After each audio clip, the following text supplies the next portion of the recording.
Do you ever feel like life is a whirlwind, days filled with endless tasks, yet no real progress? It's exhausting, like running on a treadmill, leaving you wondering, is this all there is?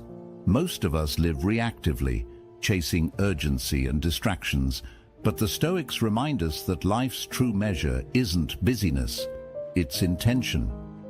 Habits are the foundation of intentional living, shaping who we become.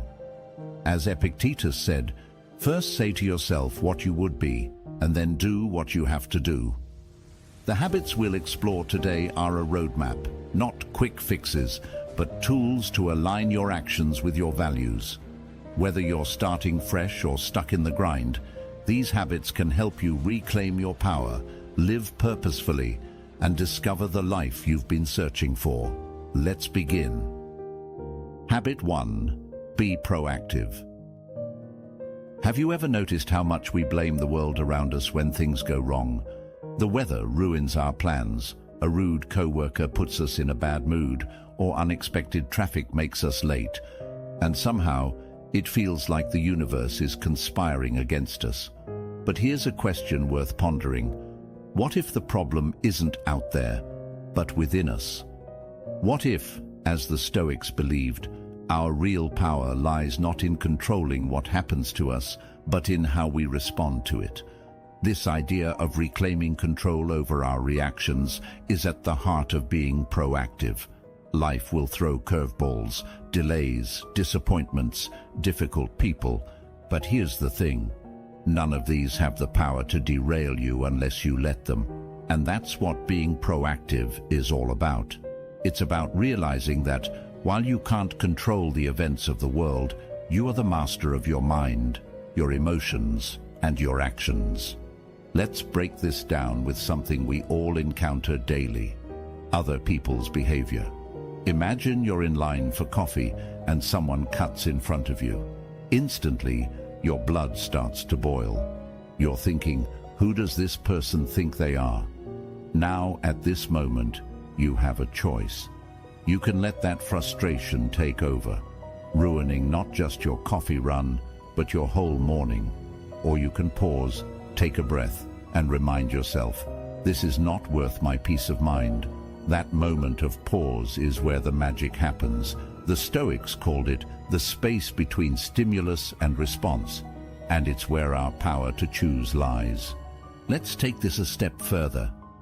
Being proactive isn't just about managing your reactions, it's about taking initiative. Highly effective people don't sit around waiting for life to happen to them. They create opportunities. Think of it like being the captain of a ship. The seas might be rough, but a proactive captain adjusts the sails and keeps moving forward. In contrast, a reactive person simply complains about the weather and lets the waves toss them around. The difference? One focuses on what they can control, while the other fixates on what they can't. So how do you practice being proactive? Start small.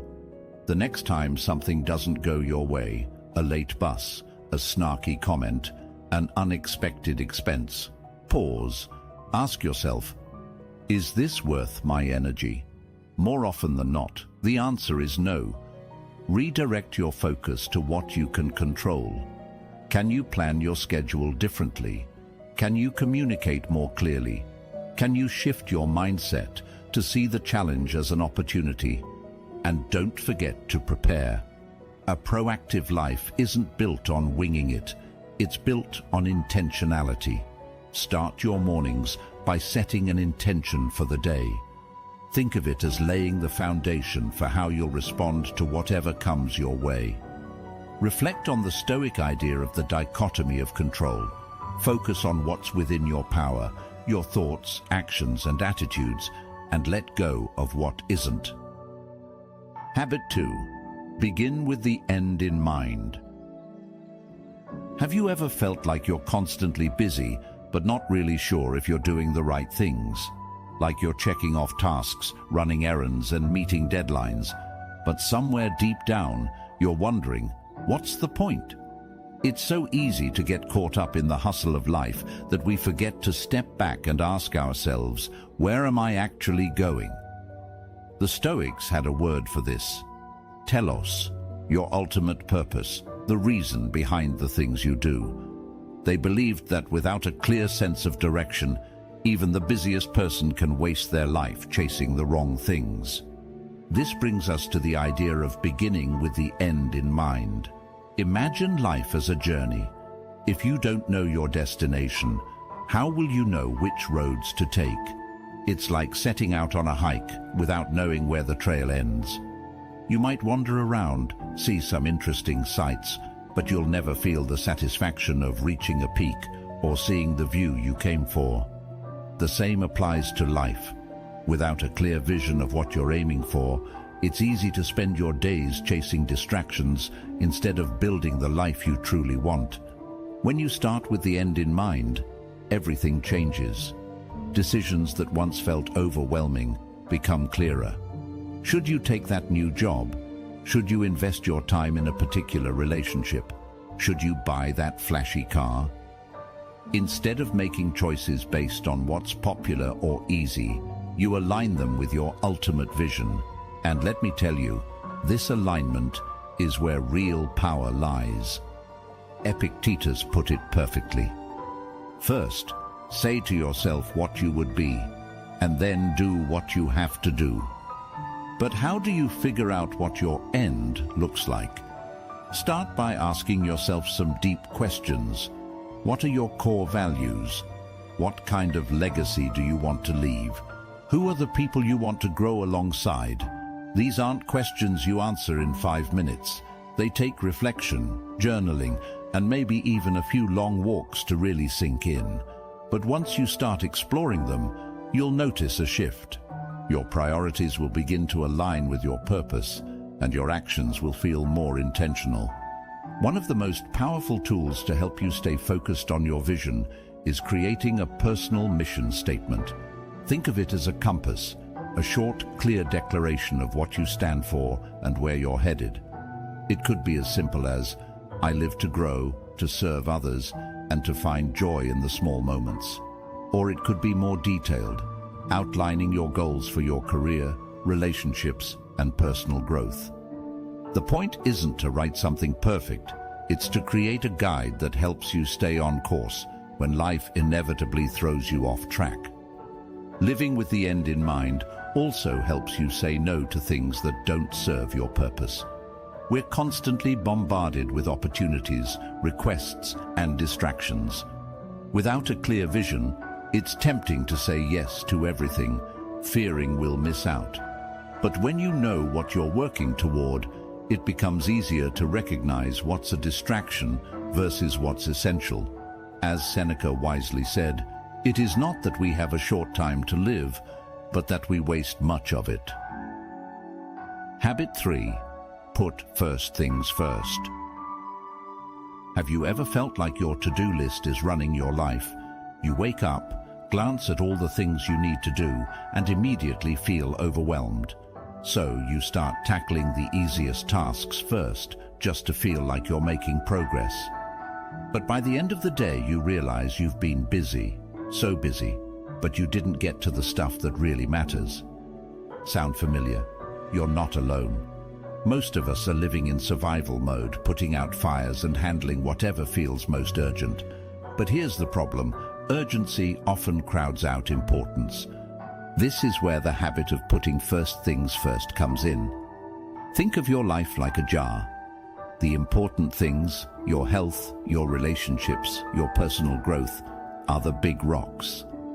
The less critical stuff like emails, errands, and social media is the sand. If you fill your jar with sand first, there's no room for the rocks.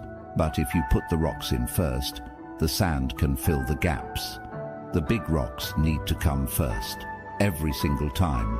The Stoics understood this intuitively. Seneca said, "It is not that we have a short time to live, but that we waste much of it." So, how do you decide what your big rocks are? Start by identifying your priorities.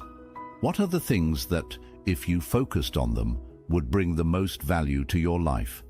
Maybe it's spending quality time with your family, working on a passion project, or taking care of your physical health. Once you know your priorities, the next step is protecting your time like it's sacred, because it is. No one else is going to prioritize your life for you. If you don't make time for what matters, the world will fill your days with distractions. Now, let's address the elephant in the room: distractions. We live in a world that thrives on them. Notifications, endless emails, and the temptation to scroll through social media can eat up hours before you even realize it. The Stoics would see these distractions as a form of proheresis, losing control over your ability to choose wisely. To them, the key was focusing only on what aligns with your higher purpose. Epictetus said, "Make the best use of what is in your power and take the rest as it happens." That means choosing to focus on what you can control, your actions and your time, and letting go of everything else. And here's the thing, putting first things first requires saying no, a lot. No to extra obligations, no to interruptions, no to things that don't align with your priorities. It's not easy, but it's liberating. When you say no to what doesn't matter, you create space for what does. Remember, every yes is a no to something else. Seneca put it perfectly. He who is everywhere is nowhere. Don't forget to schedule downtime. Rest isn't a luxury, it's a necessity. The Stoics understood this too. They believed in balance and the importance of recharging so you could face life with clarity and strength. As you plan your priorities, make sure to include moments of reflection, relaxation, and renewal. These aren't wasted time. They're what allow you to keep showing up for the things that matter. Habit 4. Think win-win. Let me ask you something. When you approach a negotiation, a disagreement, or even just a casual conversation, what's your mindset? Are you aiming to win at all costs to get the upper hand? It's tempting, isn't it? After all, we're taught from a young age to compete, to come out on top. But here's the thing. When one person wins and the other loses, what's left behind? Frustration, resentment, and most often, missed opportunities for real connection. The Stoics, with their deep understanding of human nature, knew this approach was flawed. Seneca wrote, "What difference does it make how much you have? What you do not have amounts to much more." The lesson? True success isn't about taking more, it's about creating value for everyone involved. That's where the win-win mindset comes in. It's about shifting the way we think, from competition to collaboration. Instead of focusing on what you can get out of a situation, you ask, how can I create an outcome where everyone feels valued? This isn't just about being nice or avoiding conflict. It's a powerful strategy for building trust, fostering relationships, and achieving results that are sustainable over the long term. Now let's address the elephant in the room. Some people hear win-win and assume it means giving up what you want to make others happy. But that's not what we're talking about. A win-win mindset doesn't mean sacrificing your needs. It means finding solutions that work for both sides. It's about saying, your success doesn't threaten mine. That shift in thinking is incredibly liberating. When you stop viewing others as competitors and start seeing them as partners, opportunities multiply. But let's be real, thinking win-win isn't always easy. Ego gets in the way. We want to prove we're right, to feel like we've won. This is where Stoicism can be a game changer. Epictetus taught, it is impossible for a man to learn what he thinks he already knows. A win-win mindset requires humility, the ability to set aside your ego and truly listen to the other person. It's about seeking understanding before seeking agreement, which is easier said than done, but incredibly powerful when practiced. So how do you cultivate this mindset? Start by shifting your perspective. Instead of asking, "How can I get what I want?" ask, "What's the best outcome for everyone involved?" Then, practice empathy.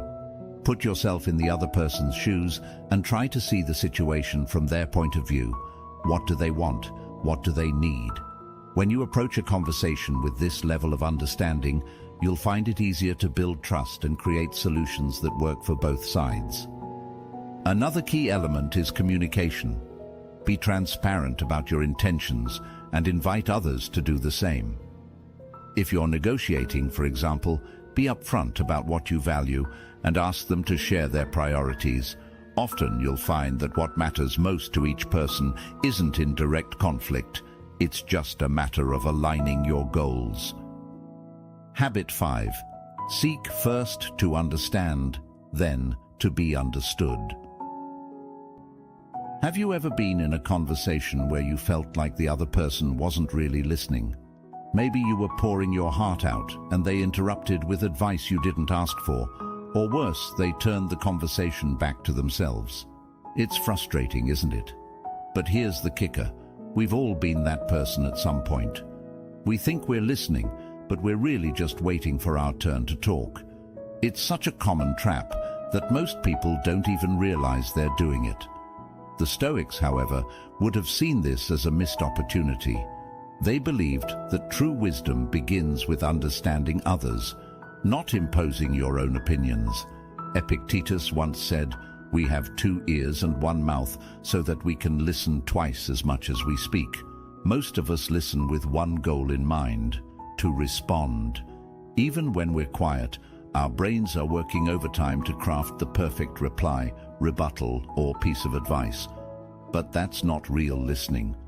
Real listening, what we might call Stoic listening, requires presence. It demands that you set aside your own agenda and focus entirely on the other person. Marcus Aurelius captured this idea perfectly. When someone is properly grounded in life, they shouldn't have to look outside themselves for approval. When you're secure in yourself, you don't need to dominate a conversation or prove your point. You can simply listen. Here's where the magic happens. When people feel heard, they naturally open up. Think about the last time someone truly listened to you, not just nodded along, but really made an effort to understand what you were saying. Didn't it feel amazing? That's because being understood is a universal human need. When you meet that need for someone else, you create a safe space for collaboration, growth, and even resolution of conflict. Now, this doesn't mean you should be a passive participant in conversations. Seeking to understand isn't about letting others talk endlessly while you nod politely.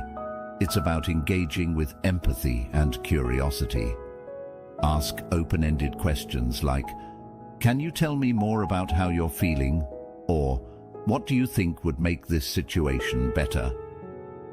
These questions show that you value the other person's perspective, and they often lead to insights you wouldn't have uncovered otherwise.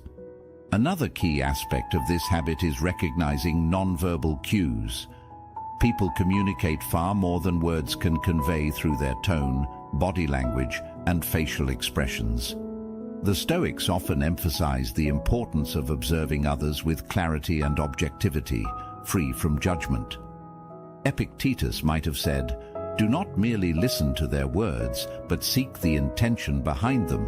In today's terms, that means paying attention to what's left unsaid. Does the person seem anxious, defensive, excited? These clues can give you a deeper understanding of their state of mind, allowing you to respond with greater empathy. But what happens after you've truly understood someone? That's when it's your turn to speak, to be understood. And here's the good news. When you've taken the time to listen first, people are far more likely to listen to you in return. Your words carry more weight because they come from a place of mutual respect and understanding. It's not about winning the conversation. It's about reaching a place where both parties feel heard and valued. Habit 6. Build strength through unity. Have you ever noticed how some of the best things in life happen when people come together?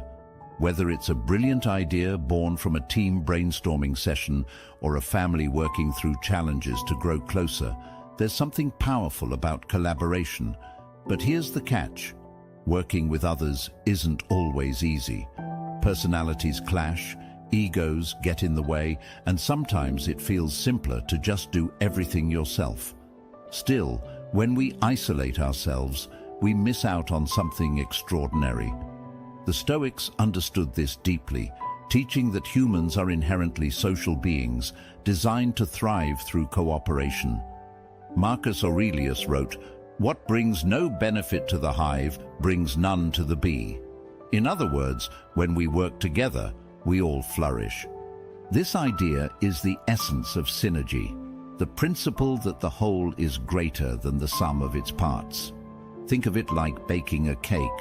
Flour, sugar, eggs, and butter on their own are fine, but mix them together and you create something completely different and far more delightful. Synergy works the same way in our relationships, teams, and communities. It's not just about adding our strengths together, it's about creating something new and better through cooperation. But here's the thing, synergy doesn't happen by accident. It requires an open mind and a willingness to embrace differences. And this is where most people struggle. We're naturally drawn to people who think like us, who share our perspectives, and who don't challenge our beliefs. It's comfortable, but it's also limiting. The Stoics would challenge us to step out of this comfort zone. Epictetus taught, "It is impossible to begin to learn that which one thinks one already knows." True synergy begins when we recognize that others' strengths and viewpoints, even when they differ from our own, are opportunities for growth. Of course, synergy requires a certain mindset. First and foremost, it demands humility. You have to be willing to admit that you don't have all the answers and that other people's ideas have value. This can be tough, especially when you're confident in your abilities. But as Seneca wisely observed, there is no one so perfect that they cannot learn from others. Humility opens the door to collaboration, creating space for others to contribute their best. It also requires trust. When you work with others, you're putting part of your success in their hands. This can feel risky, but trust is the foundation of any synergistic relationship. The Stoics understood this, emphasizing the importance of justice, treating others fairly and with respect. When you trust others and show them respect, they're more likely to bring their full selves to the table. And that's when true synergy happens. So how do you foster synergy in your daily life?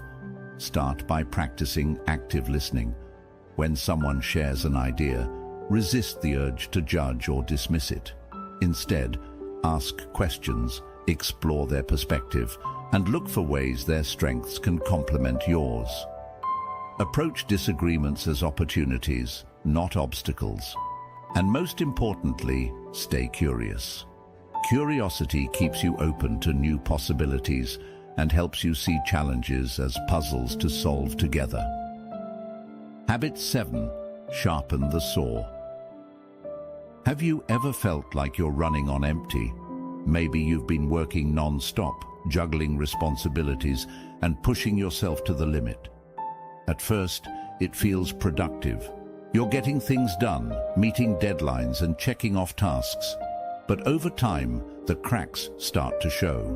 You're tired, your focus is slipping, and even the simplest things feel overwhelming. It's as if you're trying to chop down a tree with a dull axe. No matter how much effort you put in, the results just aren't there. The Stoics would see this as a warning sign, a reminder that even the strongest among us need to take care of the tools we use to navigate life, our minds, bodies, and souls. Let's break this down into 4 dimensions, starting with the physical.